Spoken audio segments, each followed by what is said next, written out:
सोने की दुनिया होगी, देवता होंगे लोग। सोने की दुनिया होगी, देवता होंगे लोग। सुख अपार होंगे, खाने को 56 भोग।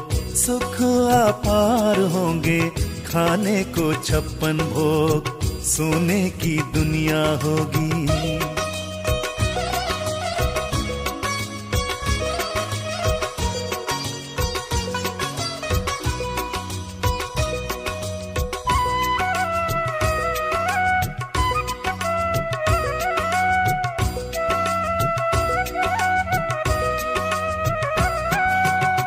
राधे कृष्ण के संग सभी करेंगे रास। झिलमिल महलों में देवता करे निवास।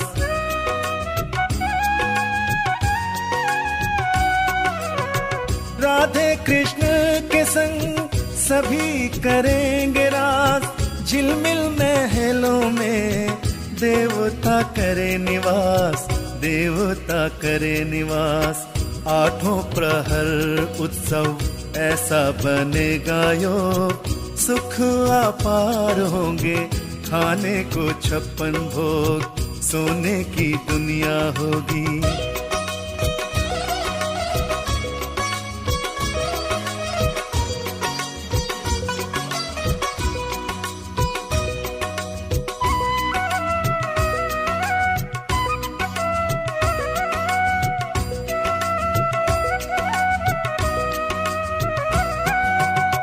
स्वर्ग में होगी सदा सुंदर बहार। पशु पक्षी भी मिलकर बांटेंगे ऐसा प्यार।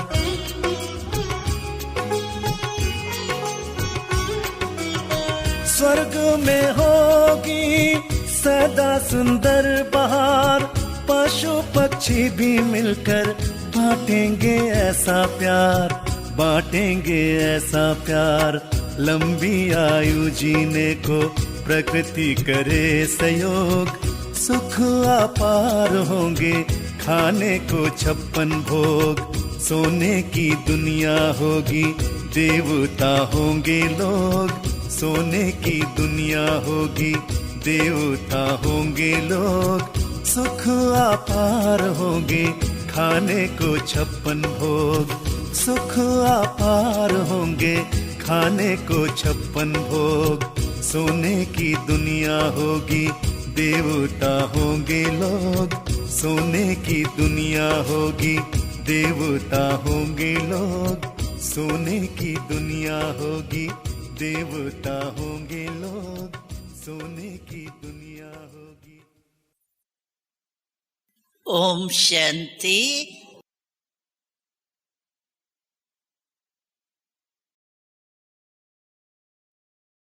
आज हम सभी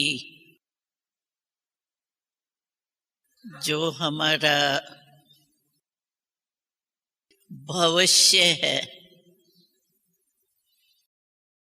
जिसको कहते हैं स्वर्ण युग व स्वर्ग, तो उसकी चर्चा आपस में करेंगे।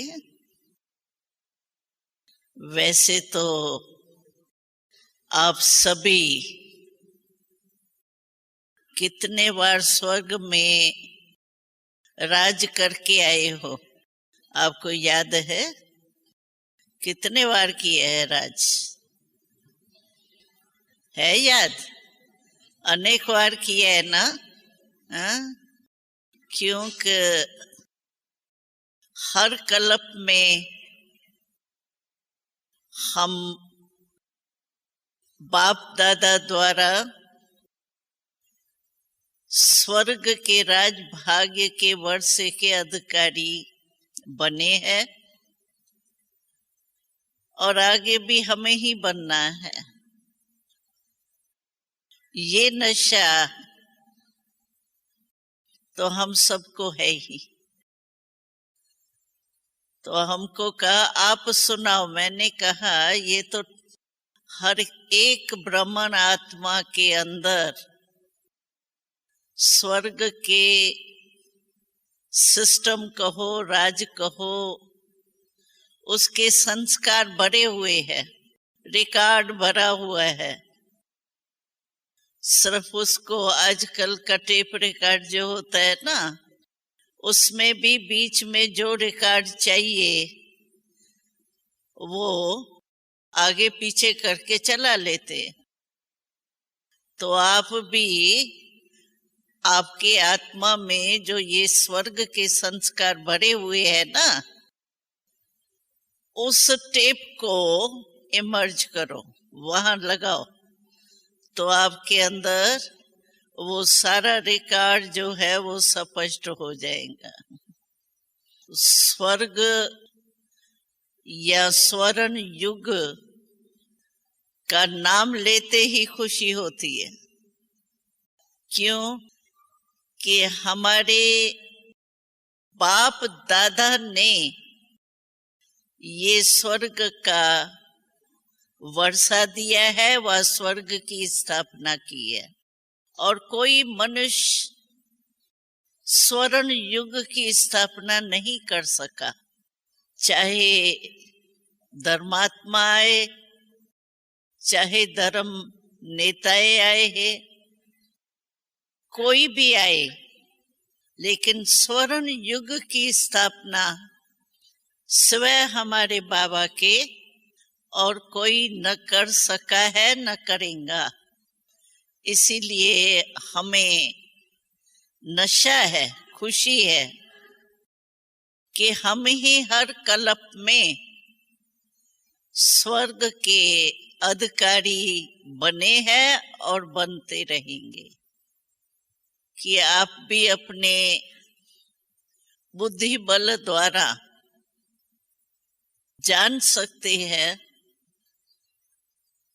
कि परमात्मा जो स्थापना करेगा, तो जैसे परमात्मा में सर्व शक्तियां हैं, परमात्मा जो चाहे वो कर सकता है। परमात्मा की रचना जैसे स्वयं परमात्मा है, वैसे उसकी रचना भी तो ऐसी होगी ना। परमात्मा के लिए कहा ही जाता है ऊंचे ते ऊंचा भगवान, तो उसकी रचना भी कैसी होंगी? ऊंचे ते ऊंची होंगी ना। तो अभी आप मन द्वारा उस दुनिया में पहुंच जाओ। पहुंचने का अभ्यास है ना। जैसे अभी योग की कमेंट्री करा रही थी, तो आप परम धाम या सूक्ष्म वतन में मन द्वारा अनुभव कर रहे थे ना।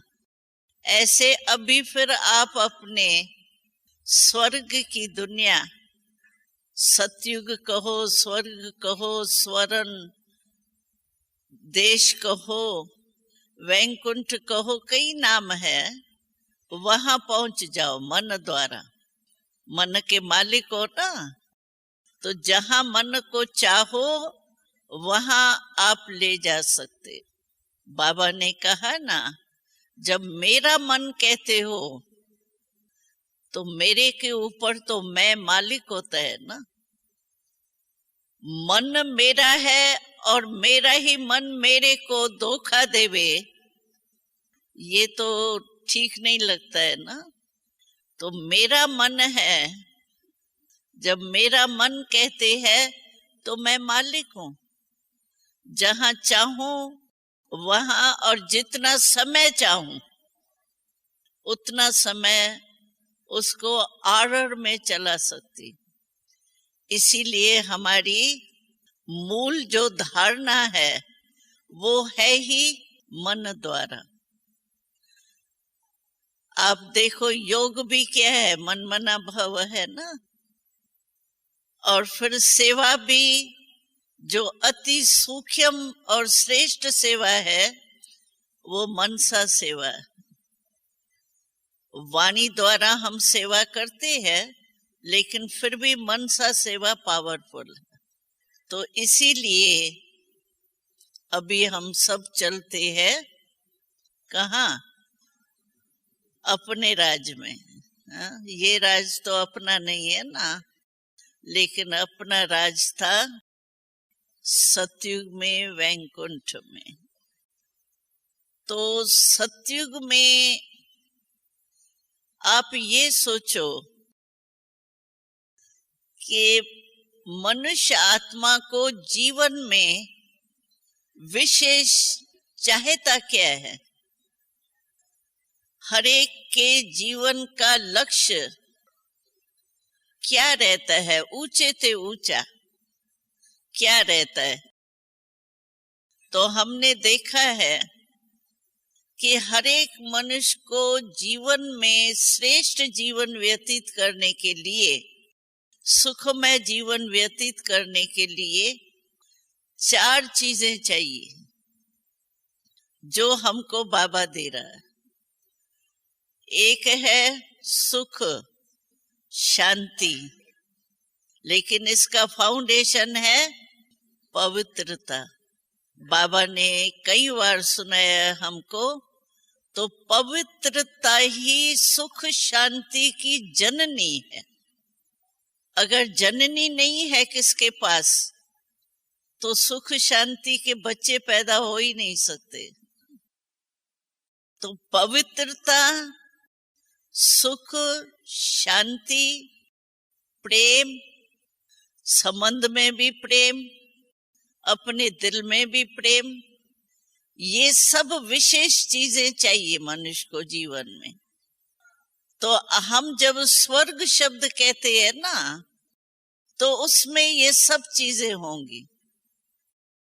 और ये सब सुख, शांति, प्रेम जो भी है वो हमको अविनाशी बाबा से मिले।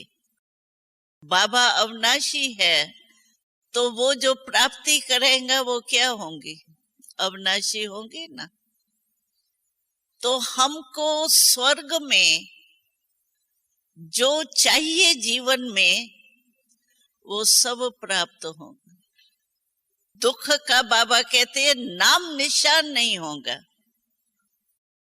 दुख क्या होता है? उसकी अविद्या होंगी, यानी विद्या जानन क्या होता है दुख, उसकी समझ ही नहीं होंगी। तो ऐसा अविनाशी सुख हमारे 21 जन्म तक चलना है।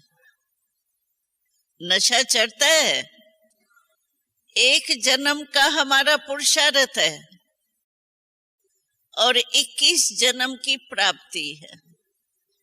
एक जन्म हमको थोड़ा अटेंशन देना पड़ता है। मेहनत क्या है?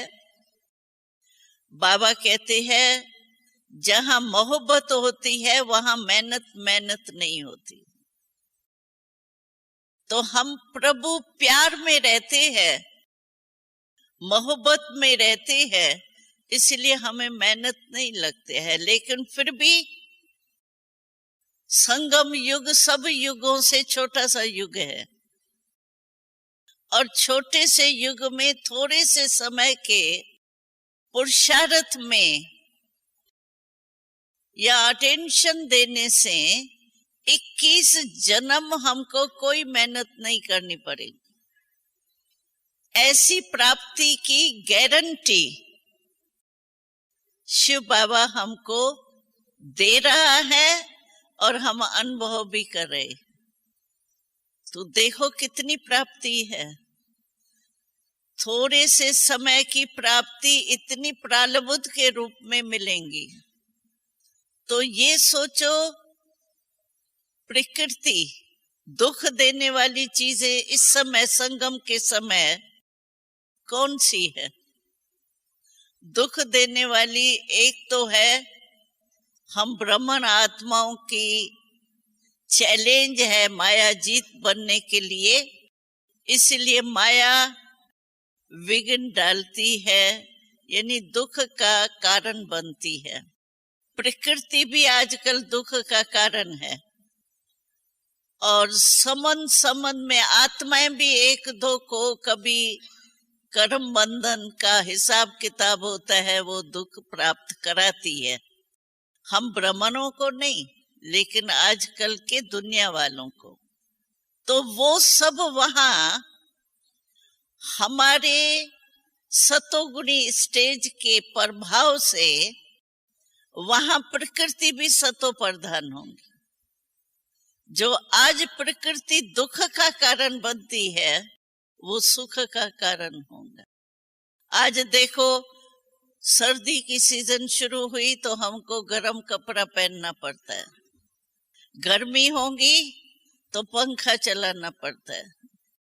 लेकिन वहां सतयुग में ऐसी ही सीजन होती है जो जैसे 12 मासी बसंत रुत होती है। बसंत रुत में कितना, आजकल तो बसंत रुत भी खराब हो गई है, लेकिन वहां सतयुग में हमारी कोई भी रुत यानी मौसम दुख देने वाली नहीं होंगी, बदलेंगी नहीं, सदा ही बसंत रुत माफक होंगी।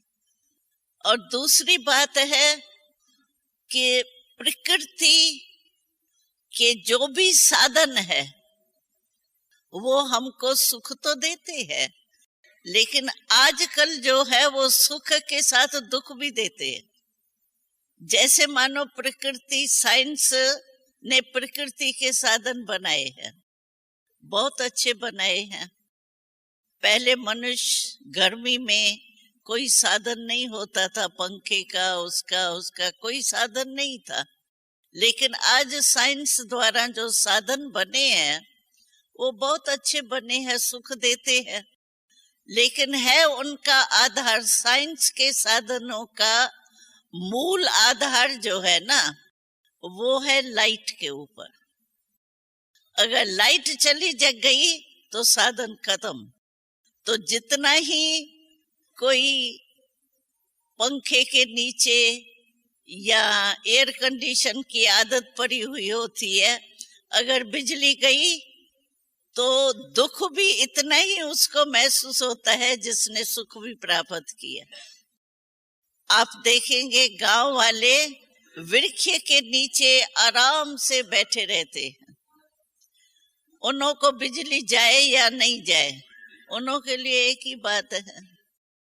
तो यहाँ जो साइंस के साधन है उसमें सुख के साथ दुख भी है, लेकिन वहां दुख नहीं है। साइंस, बाबा कहते हैं कि साइंस यहाँ जो है वो अभी 100 वर्ष पहले से निकली है।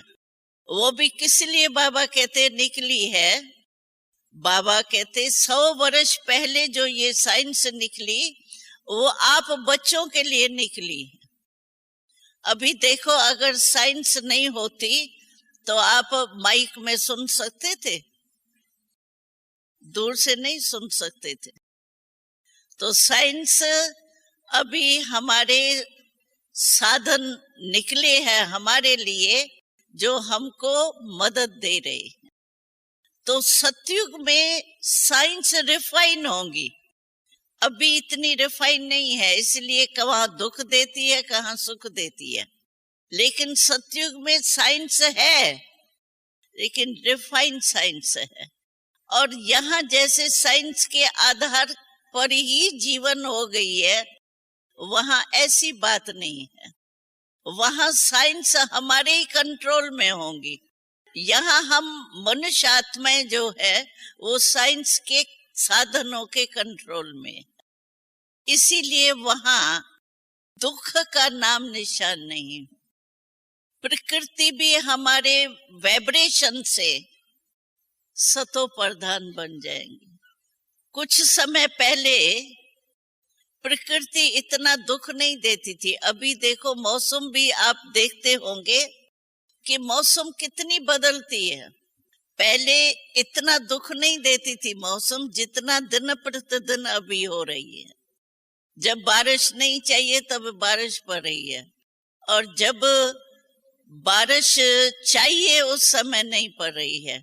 कहाँ देखो तो बूंदें हो रही है, और कहाँ देखो तो इतना पानी आ रहा है जो डूब जाते। तो ये सब प्रकृति के तमोगुणी स्टेज का प्रभाव है।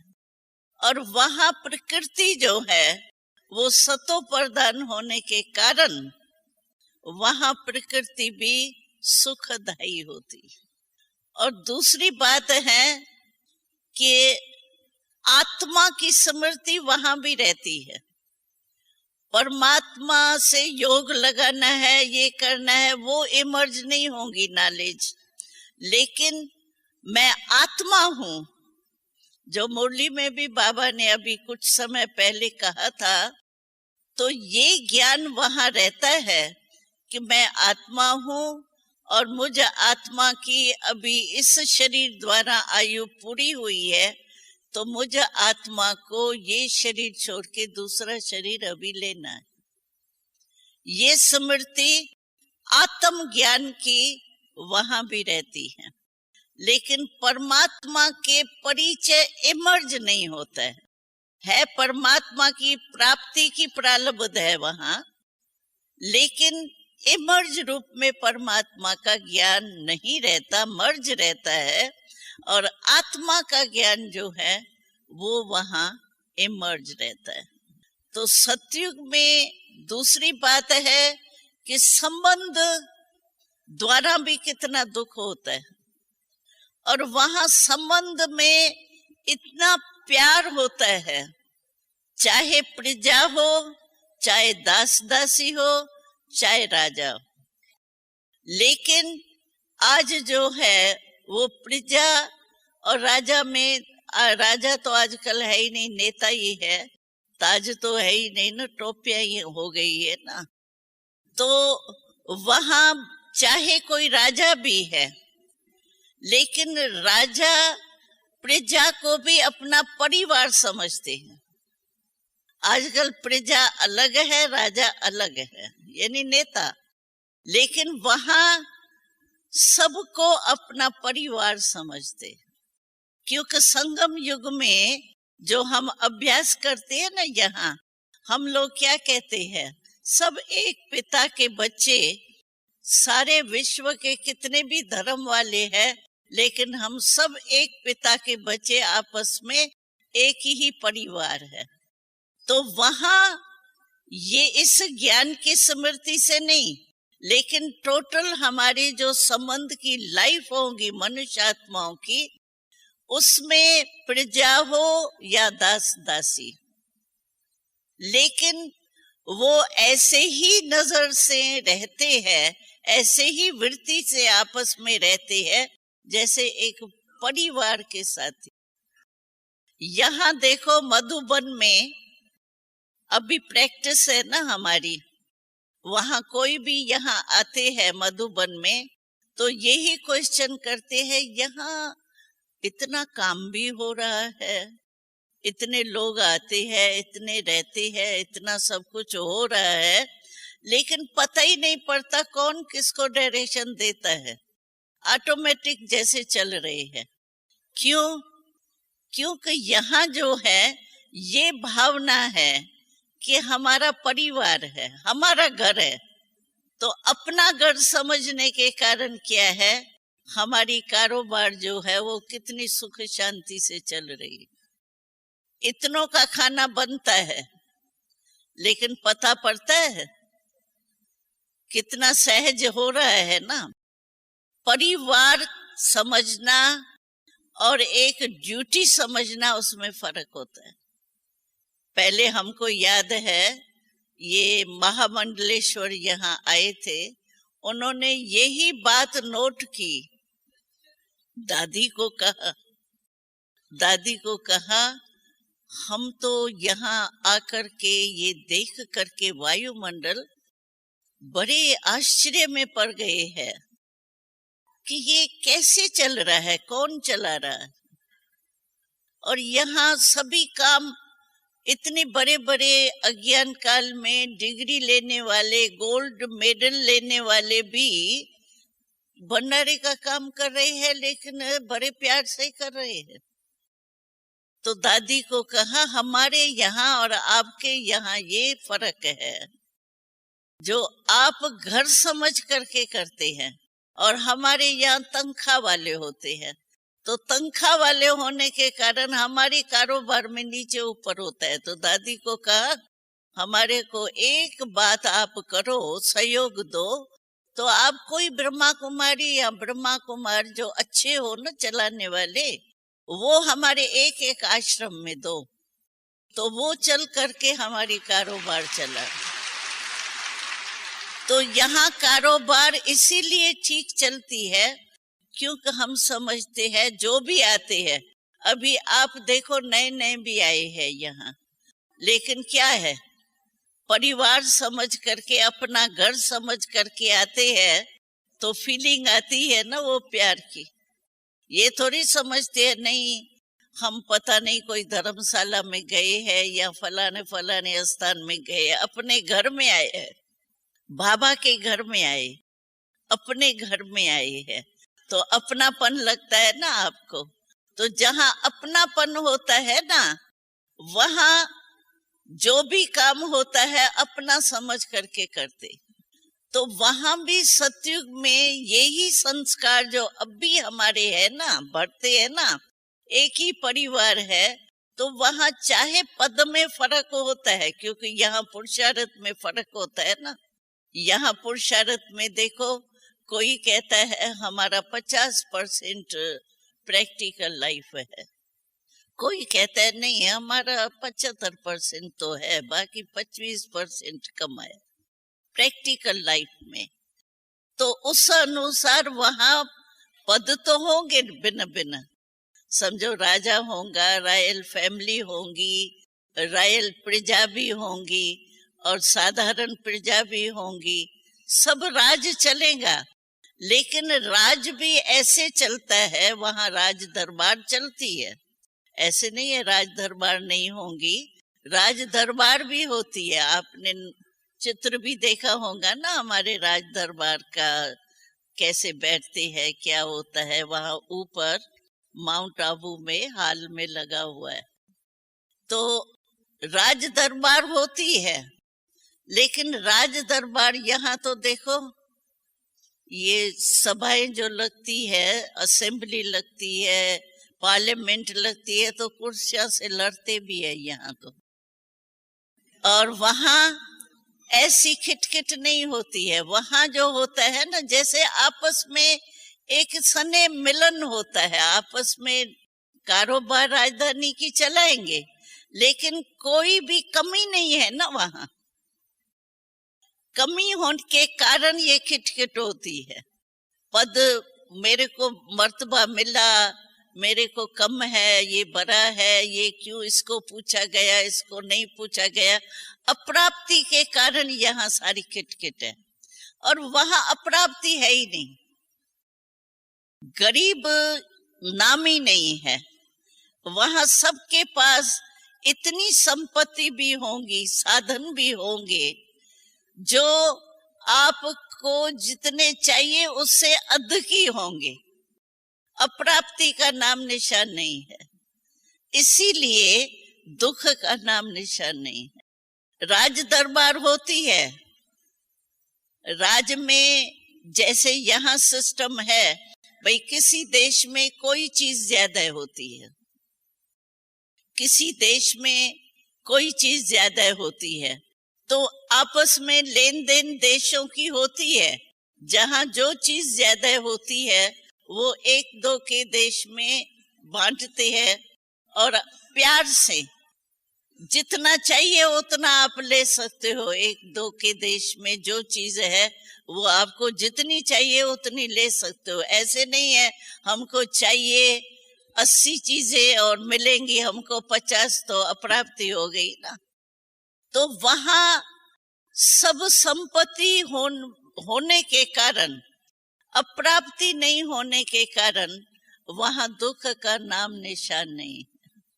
और वहां प्रकृति जो है ना, समझो जैसे यहाँ वो साज है, वहां हमने देखा है, क्योंकि बाबा शुरू शुरू में जब हम लोगों की सेवा शुरू नहीं हुई थी, तो वहाँ कराची में हम रहते थे ना, सेवा नहीं थी, आपस में ही बाबा और हम लोग रहते थे। तो सेवा में तो अभी समय देना पड़ता है ना, वहाँ सेवा की तो बात ही नहीं थी।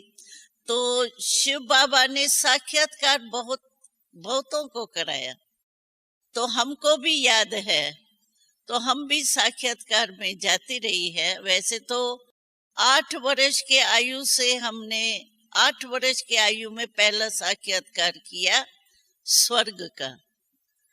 हमको पता कुछ भी नहीं था 8 वर्ष के आयु में क्या होगा, लेकिन हमने तब साक्षात्कार किया था जब ये ओम मंडली बाबा की, पहले तो ओम मंडली कहते थे ना, अभी ब्रह्मा कुमारियां कहते हैं।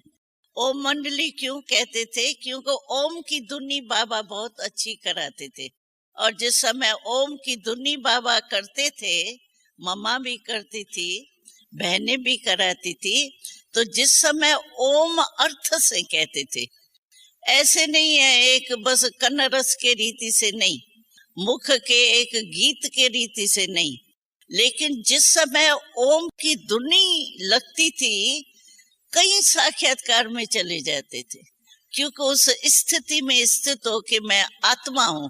तो आत्मा ओम का अर्थ क्या हम बताते हैं? मैं वो आत्मा शांत स्वरूप हूँ। ओम शांति भी हम कहते हैं ना, तो ओम की धुनी होती थी, इसीलिए उसका नाम ही पड़ गया ओम मंडली। ओम मंडली तो ओम मंडली से बाबा, साकार बाबा, हम लोग कराची में रहते थे और बाबा हैदराबाद में शुरुआत हुई थी। तो हमारे संबंधियों के पास बाबा आया था थोड़े दिनों के लिए, जैसे नहीं कोई निमंत्रण दे के बुलाते हैं। तो हमारे जो संबंधी थे वो गुरुओं को बहुत घरों में रहा के उनकी भाषण सुनते थे, सेवा करते थे। तो बाबा भी आए थे हमारे संबंधियों के पास। तो वहाँ क्लास जैसे अभी हमारा लगता है ना, वैसे उस समय सत्संग कहते थे। भाई सत्संग में बाबा वाणी चलाएंगा। तो हमारी लौकिक माँ जो थी वो वहां जाती थी, सत्संग के टाइम वहां जाती थी। अपना ही जैसे काके मामे का घर था तो अपना ही घर हुआ। तो पहला साक्षात्कार हमको वहां हुआ था, मेरे को कुछ पता नहीं। जो कई बार कहते हैं ना साक्षात्कार ये कल्पना से होता है, ये कल्पना है, कोई रियल साक्षात्कार वगैरह दर्शन नहीं होते हैं। तो हमको तो कुछ पता नहीं। भक्ति शाहूकार फैमिली होने के कारण भक्ति की भी बात नहीं थी, लेकिन ये जरूर था कि सिंध में रवाज था जो शीशे पर प्रिंट होती थी, अलमारियां वगैरह होती है ना, उसमें शीशे में प्रिंट होती थी देवताओं की, राम, श्री राम, कृष्ण वगैरह की।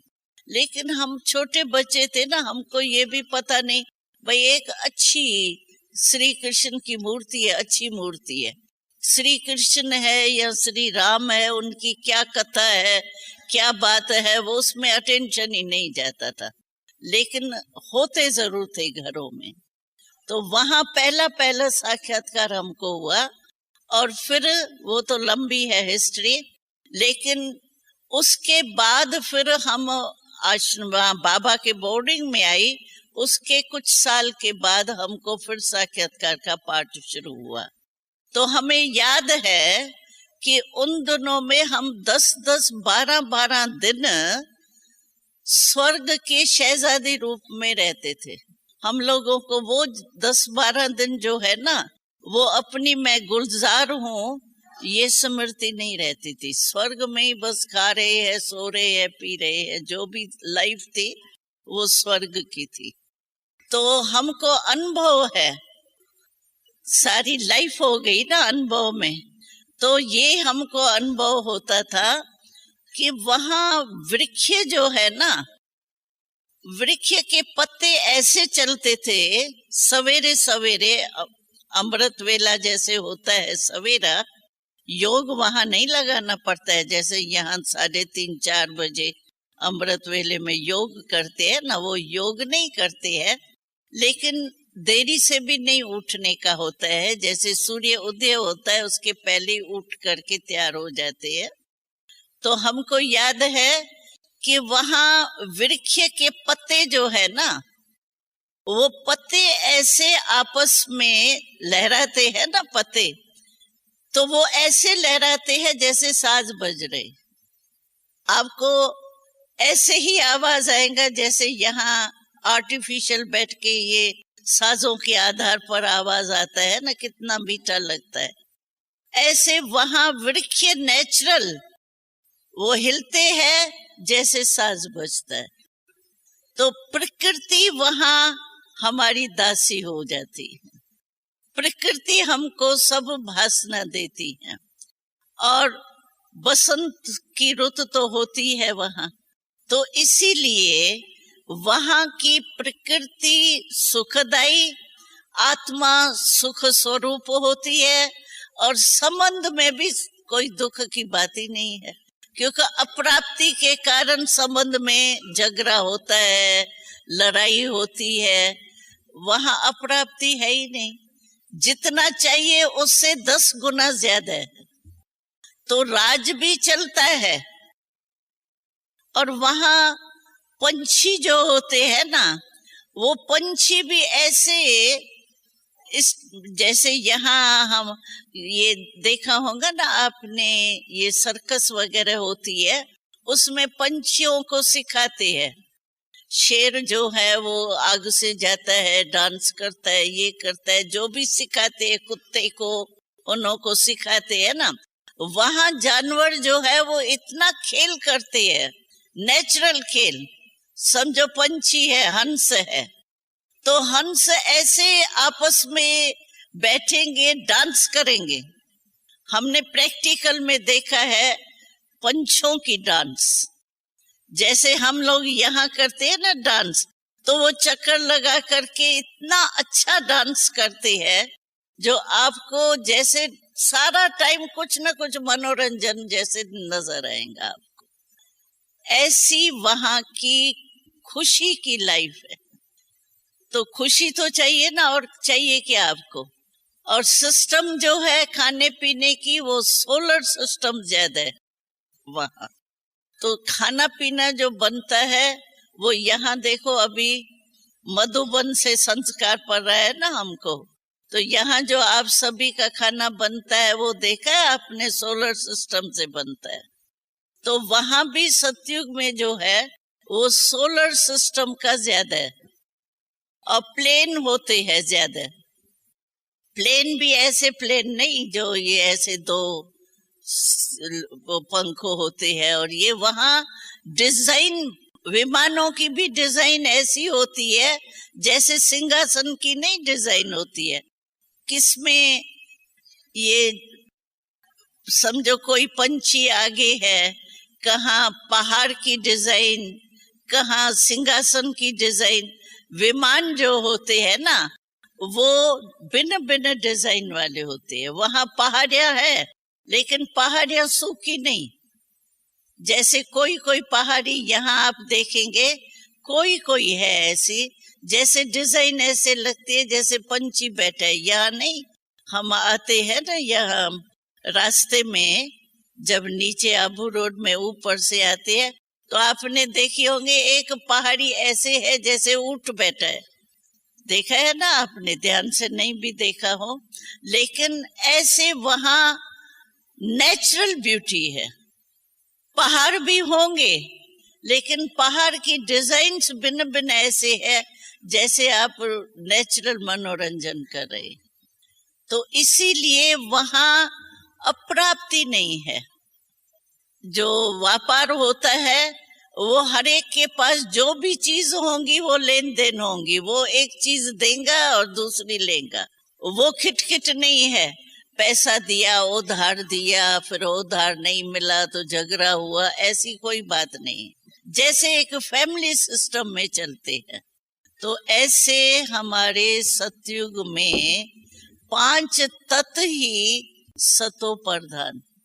प्रकृति भी है, माया का तो क्वेश्चन ही नहीं है। तो आपकी लाइफ क्या होगी? और सुख शांति तो है ही वहां, कोई दुख की बात है ही नहीं। पवित्रता तो है ही, पवित्रता का फाउंडेशन यहाँ भी तो हम पक्का कर रहे हैं ना। तो वहां पवित्रता होने के कारण सुख शांति हमारी अविनाशी। और कुछ पूछना है? लेकिन स्वर्ग तो कोई बढ़िया बात नहीं है, इस संगम युग की बढ़िया बात है।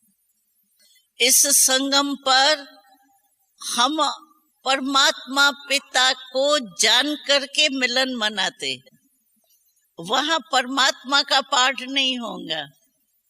यहाँ जो अतीन्द्रिय सुख हमको अनुभव होता है, वहां एक नेचुरल सुख है। दुख की बात इमर्ज नहीं है। यहाँ दुख के बाद हमको सुख की प्राप्ति हुई है, उसका महत्व है। किसको दुख का अनुभव ही नहीं है, उसको सुख हुआ तो क्या बड़ी बात है। लेकिन यहाँ दुखी से सुखी बने हैं, अतीन्द्रिय सुख का अनुभव होता है। इसीलिए इस संगम युग का जो महत्व है, उसके आगे सतयुग तो एक प्रारब्ध है। सतयुग में हमको इतनी मेहनत करने की जरूरत ही नहीं। तो आप स्वर्ग में संगम युग अच्छा लगता है या स्वर्ग अच्छा लगता है? संगम में मेहनत करनी पड़ती है, इसलिए थक जाते होंगे। लेकिन नहीं, स्वर्ग के आगे ये संगम युग तो मैं समझती हूँ पदम गुना श्रेष्ठ है। क्योंकि अभी हम एक दो को पहचानते तो है, वहां तो पहचान ही नहीं होंगी। अभी बाबा हमको मिलता है, हम बाबा से मिलते हैं, ये कितना पाठ भरा है। इसीलिए संगम युग का मजा जो है, एक एक संगम का दिन जो है ना, वो आप समझो बहुत महान। ऐसे नहीं, इस संगम युग के महत्व को जितना जानेंगे उतना आप महान बनेंगे। हम तो कहते हैं संगम युगी है, जहां हम 5000 वर्ष की प्रारब्ध बनाते। वहां सतयुग में हमको कोई प्रारब्ध बनानी नहीं है, यहाँ की प्रारब्ध मिलनी है। और फिर द्वापर में हम पूज्य बनेंगे। आपको है ना, मंदिर की मूर्ति बनेंगे ना, आप भी पुजारी से पूज्य तो बने हैं ना हम। तो हमारी पूजा जो होंगी वो भी इस संगम युग के हिसाब से। एक जन्म में 5000 वर्ष की प्रारब्ध बना रहे। कई बहन भाई कहते हैं, बहन जी ज्यादा समय थोड़ी हमने गमाया, ऐसे ही खड़े थे ना, 2 मिनट बस आपस में बात करे। अरे संगम के 2 मिनट 2 मास से भी बड़े। हम समझ लेते हैं 2 मिनट ही तो था, 5 मिनट ही था, लेकिन 5 मिनट कितने बड़े हैं, उसको अगर हम पहचाने तो हम 1 सेकंड भी संगम युग का व्यर्थ नहीं गमाएंगे। क्योंकि आधार सारा इस समय जन्म का है। अगर हमारे मंदिर बनेंगे वो भी इस समय के पुरुषार्थ से बनेंगे। मंदिरों में भी देखो, अगर इस समय आप हर कर्म में योग कर्म योगी बन के करते हो, तो मंदिरों में भी आप देखो, कोई कोई मंदिर है जहाँ हर कर्म का यादगार होता है, पूजा होती। हमको याद है, हम पता नहीं कहाँ सेवा पर जा रहे थे, बीच में एक स्थान पर उतरे थे, वहां मंदिर था, पर्दा आया हुआ था। तो मंदिर में हमने क्या देखा, पर्दा आया पड़ा था, है चित्र रखा हुआ। तो हमको कहा अभी पर्दा नहीं खोलेगा। हमने कहा क्यों नहीं पर्दा खोलेगा? तो कहते हैं वो जो कृष्ण है ना, उसको माँ जो है वो खेल करा रही है। हमने कहा मूर्ति खेल कराएंगी क्या? लेकिन उन्होंने भावना देखो, तो खेल कराने के लिए भी उसके खेल के कर्म का भी यादगार। खाना खा रहा है अभी, कोई कोई मंदिर में तो कहते दांतन कर रहा है। अभी दांतन करने के समय भी हम कर्म योगी बन के यहाँ करते हैं तो उसका यादगार बनता है। तो कोई कोई मंदिर में हर कर्म का यादगार होगा। कोई ऐसे भी मंदिर होते हैं जहाँ पुजारी 7 दिन में तो सफाई करता होगा, ऐसे भी मंदिर है। तो कारण क्या है?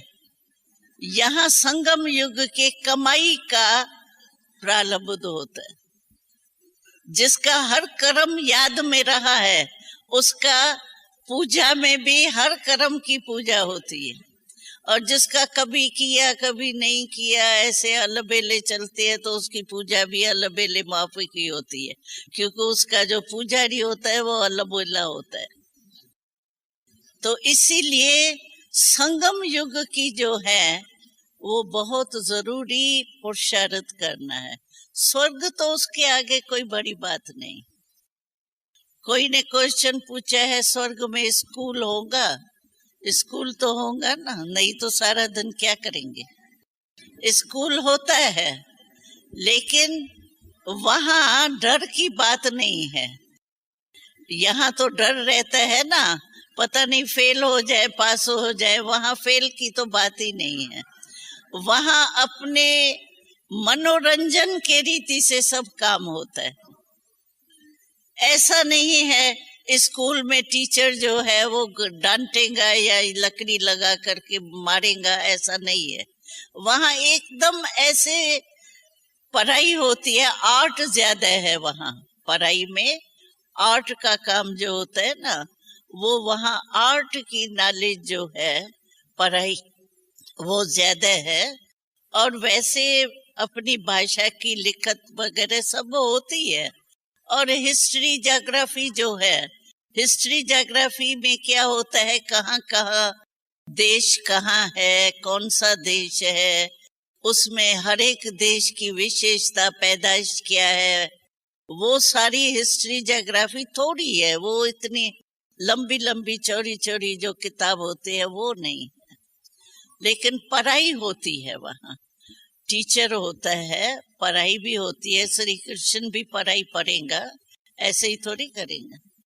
तो वो पढ़ाई होती है, स्कूल होता है, लेकिन वो ज्यादा जो आजकल की होती है, क्योंकि वहाँ हिसाब किताब ही ज्यादा लंबा चौड़ा रखने की जरूरत ही नहीं है।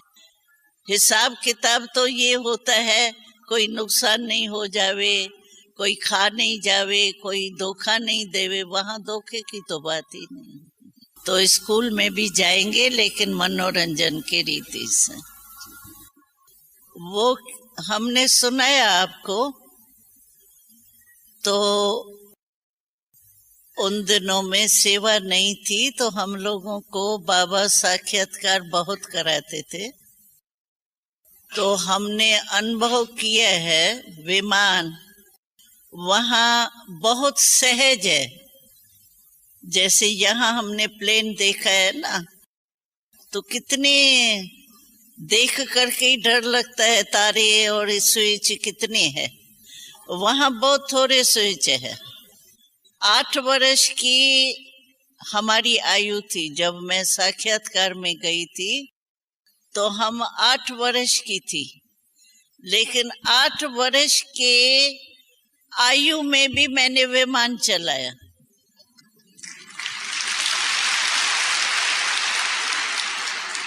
इतना इजी है, थोड़े से स्विच है, लेकिन है ज्यादा जो है ना, सोलर सिस्टम है वहां। तो एक्सीडेंट तो वहां होना ही नहीं है। क्यों एक्सीडेंट क्यों होता है? कर्मों के हिसाब से। तो वहां तो हमारे है ही श्रेष्ठ कर्म, इसलिए एक्सीडेंट का डर तो है ही नहीं, वहां होना भी नहीं है ना। तो इसीलिए वहां बहुत थोड़े से स्विच है जो कोई छोटा बच्चा भी चला सकते हैं, और वहां ये फिक्स होता है। समझो फैमिली का विमान बड़ा होगा, छोटे बच्चों के लिए भी विमान है। जैसे यहाँ छोटी कार, बड़ी कार, फिर बस है, ऐसे है ना सवारियां, वैसे वहां विमान भी भिन्न भिन्न प्रकार के है। छोटी फैमिली के भी है तो बड़े की भी फैमिली के है, तो छोटे बच्चे भी चला सकते हैं, बड़े भी चला सकते हैं। ये तो मैंने अनुभव किया है, बहुत इजी, कोई खिटखिट नहीं है। लेकिन ये तो कोई बड़ी बात नहीं है। पुरुषार्थ अभी सुख जो लेना है ना, वो अभी संगम का सुख लो। संगम जैसा सुख सारे कल्प में नहीं मिलेगा आप, क्योंकि डायरेक्ट परमात्मा से आत्मा का मिलन ये कोई कम बात है क्या? परमात्मा हमारा सर्व संबंधी बन गया है। दुनिया वाले देखो परमात्मा को कितना ढूंढते रहते हैं, तो भी बेचारे पा नहीं सकते हैं, क्योंकि स्वयं परमात्मा अपना परिचय नहीं देगा तो कैसे आत्मा जानेंगी? हमको तो परमात्मा ने अपना परिचय दिया ना। इसीलिए संगम युग का महत्व आप बहुत अच्छी तरह से एक एक सेकंड के महत्व को जानो। जो बाबा कहते हैं ना, अब नहीं तो कब नहीं, जो अभी की प्राप्ति है वो सतयुग में भी नहीं होंगी। जो अभी का अतीन्द्रिय सुख है ना, वो तो रवाजी लाइफ होंगी, सतयुग में सुखी होंगे। और प्रारब्ध है ना, लेकिन प्राप्ति तो अभी है ना। अभी के प्राप्ति का आधार वो प्रारब्ध है। बनाना अभी है, रिकॉर्ड भरा जाता है 3 मिनट, चलता भले कितना भी साल है, लेकिन मैं तो होता है जिस समय रिकॉर्ड भरा जाता है।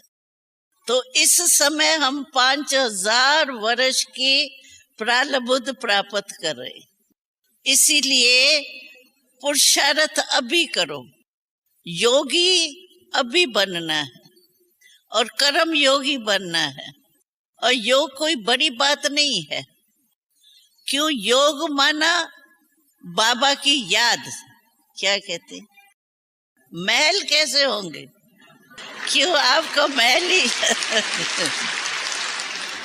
महल तो एक एक के बहुत बड़े होंगे। उसी महल में आपकी खेती, बगीचा, फाउंटेन, जो भी चाहिए वो सब होगा। आप सोचो ना, यहाँ के राजाओं के महल भी क्या होते हैं, तो वहाँ क्या नहीं होंगे।